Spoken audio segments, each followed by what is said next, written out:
ನಿಮ್ಮೆಲ್ಲರಿಗೂ ಕೂಡ ನಿಮ್ಮದೇ ಆಗಿರ್ತಕ್ಕಂಥ YouTube channel study with Parashuram SP 2.0ಗೆ ಸ್ವಾಗತ ಅಂತ ಹೇಳ್ತಾ ಇಂದಿನ ವಿಡಿಯೋದಲ್ಲಿ ನಾನು 4ನೇ ತರಗತಿ ಪರಿಸರ ಅಧ್ಯಯನದಲ್ಲಿ ದ್ವಿಭಾಷಾದಲ್ಲಿ ಬೈಲಿಂಗ್ವಲಲ್ಲಿ ಕ್ವಶನ್ ಪೇಪರನ್ನು ಕೊಡ್ತಾ ಇದ್ದೀನಿ. 4ನೇ ತರಗತಿ FA1 ಪರಿಸರ ಅಧ್ಯಯನ ಎನ್ವಿರಾನ್ಮೆಂಟಲ್ ಸ್ಟಡೀಸ್ಗಾಗಿ. ಆಲ್ರೆಡಿ ನಮ್ಮ ಸ್ಟಡಿ ವಿತ್ ಪರಶುರಾಮ್ ಯೂಟ್ಯೂಬ್ ಚಾನಲ್ನಲ್ಲಿ ಕನ್ನಡ ಆಗಿರ್ಬೋದು, ಸಂತೂರ್ ಇಂಗ್ಲೀಷ್ ಆಗಿರ್ಬೋದು, ಅವೆಲ್ಲವುಗಳನ್ನು ಹಾಕಿದ್ದೀವಿ. ಇವಾಗ ಸುಮಾರು ಜನರ ರಿಕ್ವೆಸ್ಟ್ ಇತ್ತು, ಸೊ ಬೈಲಿಂಗ್ವಲ್ EVS ಕೊಡಿ ಅಂತಂದಾಗ ಸೊ ಇವಾಗ ಕೊಡ್ತಾ ಇದ್ದೀನಿ. ಈ ಚಾನಲಲ್ಲಿನೂ ಕೂಡ ನಿಮಗೆ ಸಂಬಂಧಪಟ್ಟಂತೆ ಎಲ್ಲ ವೀಡಿಯೋಗಳು ಸಿಗ್ತವೆ ಅಂತ ಹೇಳ್ತಾ ಚಾನಲನ್ನು ಸಬ್ಸ್ಕ್ರೈಬ್ ಮಾಡಿ. ಸೊ ಯಾರಿಗೆಲ್ಲ PDFಗಳು ಬೇಕು ಅನ್ನೋರು 9964050759ಗೆ ವಾಟ್ಸಪ್ಪಲ್ಲಿ ಮೆಸೇಜ್ ಮಾಡಿ PDFಗಳನ್ನು ಬೈ ಮಾಡ್ಬೋದು. ಸೊ ಬೈಲಿಂಗ್ವಲಲ್ಲಿ ಪ್ರಶ್ನೆ ಪತ್ರಿಕೆಯನ್ನು ಕನ್ನಡ ಮತ್ತು ಇಂಗ್ಲೀಷ್ ಎರಡನ್ನೂ ಕೂಡ ನಾವೇನು ಮಾಡಿರೋದು ಹಾಕಿರೋದು. ಪ್ರಶ್ನೆ ಪತ್ರಿಕೆ ವಿನ್ಯಾಸ, ಕ್ವಶನ್ ಪೇಪರ್ ಡಿಸೈನ್, ಘಟಕವಾರು ಅಂಕ ಹಂಚಿಕೆ, unit wise marks distribution. Syllabus ಎಷ್ಟಿದೆ ಅಂದರೆ ಜೂನ್ದು 5%, ಜುಲೈದು 15%, ಎರಡನ್ನು ಸೇರಿ ತೆಗೆದುಕೊಂಡ್ರೆ 20% ಆಗ್ತದೆ. ಸೊ 20% ಅಂದರೆ 4 ಚಾಪ್ಟರ್ ಬರ್ತದೆ. ಪ್ರಾಣಿ ಪ್ರಪಂಚ, ದ ಆ್ಯನಿಮಲ್ ಕಿಂಗ್ಡಮ್, ಸವಿಜೇನು, ಹನಿ, ಸ್ವೀಟ್ ಹನಿ, ವನಸಂಚಾರ, ಗೋ ಅರೌಂಡ್ ದ ಫಾರೆಸ್ಟ್, ಸಸ್ಯಾಧಾರ ಬೇರು, root support of the plant. So marks ನೋಡಿ. ಸೊ ಪ್ರಾಣಿ ಪ್ರಪಂಚಕ್ಕೆ 4 ಅಂಕ 3 ಪ್ರಶ್ನೆ, ಸವಿಜೇನಿಗೆ 5 ಅಂಕ 3 ಪ್ರಶ್ನೆ, ವನಸಂಚಾರಕ್ಕೆ 3 ಅಂಕ 2 ಪ್ರಶ್ನೆ, ಸಸ್ಯಾಧಾರ ಬೇರಿಗೆ 3 ಅಂಕ 2 ಪ್ರಶ್ನೆ. ಒಟ್ಟು ಪ್ರಶ್ನೆ ಪತ್ರಿಕೆಯಲ್ಲಿ ತೆಗೆದುಕೊಂಡಿರೋದು 15 ಅಂಕ 10 ಪ್ರಶ್ನೆಗಳಿದ್ದಾವೆ. ಓಕೆ, ವೇಟೇಜ್ ಟು ಅಬ್ಜೆಕ್ಟಿವ್ಸ್ ನೋಡೋದಾದರೆ ನಾಲೆಡ್ಜ್ಗೆ 6 ಮಾರ್ಕ್, ಕಾಂಪ್ರಿಹೆನ್ಷನ್ಗೆ 7, ಅಪ್ಲಿಕೇಶನ್ಗೆ 8, ಸ್ಕಿಲ್ಗೆ ಇಲ್ಲ. ಸೊ ಟೋಟಲಿ 15 ಮಾರ್ಕ್ ಇದೆ. ಇನ್ನು ವೇಟೇಜ್ ಟು ಟೈಪ್ಸ್ ಆಫ್ ಕ್ವಶನ್ಸ್ಗಳನ್ನು ನೋಡೋದಾದರೆ MCQs ಆ್ಯಂಡ್ ವೆರಿ ಶಾರ್ಟ್ ಆನ್ಸರ್ನ 6 ಕ್ವಶನ್ಸನ್ನು ಹಾಕಿದ್ದೀನಿ. ಕಿರು ಉತ್ತರ ಶಾರ್ಟ್ ಆನ್ಸರ್ಸ್ಗಳನ್ನು 6 ಇದ್ದಾವೆ, ದೀರ್ಘ ಉತ್ತರ ಲಾಂಗ್ ಆನ್ಸರ್ಸ್ 3 ಇದ್ದಾವೆ. ಓವರಾಲ್ 15 ಮಾರ್ಕ್ ಇದೆ. ಇನ್ನು ಡಿಫಿಕಲ್ಟಿ ಲೆವೆಲ್ ನೋಡೋದಾದರೆ ಈಸಿ 6 ಮಾರ್ಕ್ ಇದೆ, ಎವರೇಜ್ 6 ಮಾರ್ಕ್ಸ್ ಇದೆ, ಡಿಫಿಕಲ್ಟ್ 3 ಮಾರ್ಕ್ ಇದೆ, ಓವರಾಲ್ 15 ಮಾರ್ಕ್ ಇದೆ. ಇನ್ನು ಸ್ವಲ್ಪ ಯೂನಿಟ್ ವೈಸ್ ಮಾರ್ಕ್ ಡಿಸ್ಟ್ರಿಬ್ಯೂಷನನ್ನು ನೋಡ್ಕೊಂಡು ಬನ್ನಿ. ದ ಆ್ಯನಿಮಲ್ ಕಿಂಗ್ಡಮ್ದಿಂದ 1 ಮಾರ್ಕರ್ದು 2 ಮಾರ್ಕರ್ 1, 3 ಕ್ವಶನ್ 4 ಮಾರ್ಕ್ ಇದೆ. ಹನಿ ಸ್ವೀಟ್ ಹನಿಯಿಂದ 1 ಮಾರ್ಕರ್ 2, 3 ಮಾರ್ಕರ್ 1, 3 ಕ್ವಶನ್ 5 ಮಾರ್ಕ್ ಇದೆ. ವನಸಂಚಾರ 1 ಮಾರ್ಕರ್ 1, 2 ಮಾರ್ಕರ್ 1, 2 ಕ್ವಶನ್ಸ್ 3 ಮಾರ್ಕ್ ಇದೆ.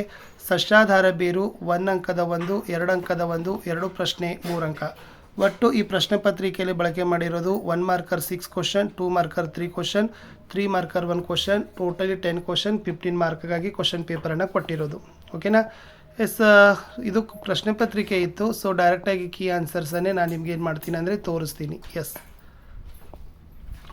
ಪ್ರಥಮ ರೂಪನಾತ್ಮಕ FA1 ಮೌಲ್ಯಾಂಕನ July 2026, first formative FA1 assessment July 2026, ಮಾದರಿ ಉತ್ತರಗಳು ಮಾಡಲ್ ಆನ್ಸರ್. ಕ್ಲಾಸ್ 4 ಇದೆ. ಸಬ್ಜೆಕ್ಟ್ ಎನ್ವಿರಾನ್ಮೆಂಟಲ್ ಸ್ಟಡೀಸ್, ಮಾರ್ಕ್ ಬಂದುಬಿಟ್ಟು 15, ಟೈಮ್ ಬಂದುಬಿಟ್ಟು 40 minute.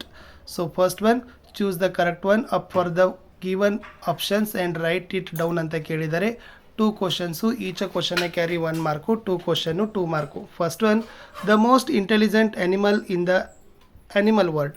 A, elephant, B, wolf, C, man, D, deer. So the right answer is man is the right one. Second one, the shape of bee houses is like this. A, circle, B, triangle, C, rectangle, D, rectangle. So the answer is option D, rectangle is the right one. Next, move to fill in the blanks. Here also 2 questions and each question carry 1 mark, 2 question 2 mark. Question number 3, monkeys lives on dash top. So the right answer is trees is the right one. Fourth one, dash is the root used as medicine. So the answer is ashwagandha is the right one.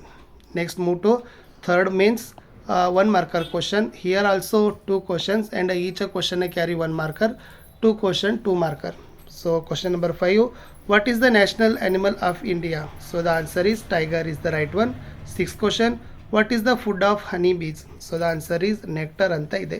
So ಎರಡೂ ಇದ್ದಾವೆ, ಕನ್ನಡ ಮತ್ತು ಇಂಗ್ಲೀಷ್ನಲ್ಲಿ. ಮಗು ಯಾವ್ದು ಬೇಕೋ ಆ ಭಾಷೆಯಲ್ಲಿ ಏನು ಮಾಡ್ಬೋದು ಅಂದರೆ ಬರಿಬೋದು.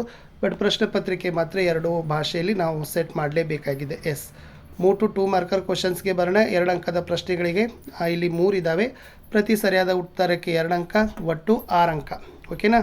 ಮಾನವ ಮತ್ತು ಪ್ರಾಣಿಗಳ ಮಧ್ಯೆ 2 ವ್ಯತ್ಯಾಸ ತಿಳಿಸಿ. State 2 differences between humans and animals ಕೇಳಿದರು. ಮಾನವರು ಹ್ಯೂಮನ್ಸ್, ಪ್ರಾಣಿಗಳು ಅನಿಮಲ್ಸ್. ಚಿಂತನೆ ಮತ್ತು ಭಾಷೆ ಬಳಸ್ತಾರೆ. Uses thought and language. ಧ್ವನಿ ಮತ್ತು ಸಂಕೇತ ಬಳಸ್ತಾರೆ. Uses symbols and sounds. ಉಪಕರಣಗಳನ್ನು ಬಳಸ್ತಾರೆ. Uses tools. ಸ್ವಾಭಾವಿಕ ಜ್ಞಾನದಿಂದ ಜೀವನ ನಡೆಸ್ತವೆ. They live by natural knowledge ಅಂತಕ್ಕದ್ದನ್ನು ನೀವು ಬರೀಬೇಕು. 8ನೇ ಪ್ರಶ್ನೆಗೆ ಬರ್ತೀನಿ. ಬೇವಿನ ಮರದ ಉಪಯೋಗಗಳನ್ನು ಕೇಳಿದರು. Write 2 uses of neem tree. First one for a food ಬರ್ತದೆ, second one for A medicine ಅಂತ ಬರ್ತದೆ.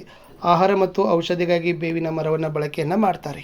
ಮುಂದಿನ ಪ್ರಶ್ನೆ, ಬೇರುಗಳ ಯಾವುದಾದರೂ 2 ಕಾರ್ಯಗಳನ್ನು ಬರೀರಿ ಅಂತ ಕೇಳಿದ್ದಾರೆ. Write any 2 functions of roots ಕೇಳಿದರು. ಫಸ್ಟ್ ಒನ್, ಗಿಡಕ್ಕೆ ನೀರು ಮತ್ತು ಪೋಷಕಾಂಶಗಳನ್ನು ಕಳಿಸ್ತದೆ. It supplies water and nutritions to the plant. Second one, ಸಸ್ಯವನ್ನು ಮಣ್ಣಿನಲ್ಲಿ ಭದ್ರವಾಗಿ ಹಿಡಿದಿರ್ತದೆ. It holds the plant firmly in the soil ಅಂತಕ್ಕಂಥದ್ದು ಇತ್ತು. ನೆಕ್ಸ್ಟ್ 10ನೇದು ಲಾಸ್ಟ್ ಕ್ವಶನ್ 3 ಮಾರ್ಕರ್ ಇದೆ. ಸೊ ಅದನ್ನು ನೀವು ಪ್ರಶ್ನಾನುಸಾರವಾಗಿ ಉತ್ತರಗಳನ್ನು ಬರಿಬೋದು. ಜೇನುನೊಣಗಳ ಕುಟುಂಬದ ಸದಸ್ಯರ ಕಾರ್ಯವನ್ನು ಕುರಿತು ವಿವರಿಸಿರಿ. So the question is explain the function of the members of the bee family. So the answer is ಜೇನುಗಳು ಪರಾಗಸ್ಪರ್ಶ ಮಾಡುವುದರಿಂದ ಹಣ್ಣು ತರಕಾರಿಗಳು ಬೆಳೀತವೆ ಮತ್ತು ಉಳಿಸಿಕೊಳ್ಳುವುದು ಅಗತ್ಯ. Fruits and vegetables grow because bees pollinate them and it is necessary to preserve them ಅಂತಕ್ಕಂಥ ಬರೆದ್ರೆ ಸಾಕು. ಇಷ್ಟೇ ಇತ್ತು 4ನೇ EVSನ FA1ನ ಬೈಲ್ಯಾಂಗ್ವಲ್ ಕ್ವಶನ್ ಪೇಪರ್. ವಿಡಿಯೋನ ಲೈಕ್, ಶೇರ್ ಮತ್ತು ಸಬ್ಸ್ಕ್ರೈಬ್ ಮಾಡೋದನ್ನು ಮಾತ್ರ ಮರೆಯದಿರಿ. ಹೆಚ್ಚಿನ ವಿಡಿಯೋಗಳು ನಮ್ಮ ಚಾನಲ್ದಲ್ಲಿದ್ದಾವೆ. ಬಾಯ್.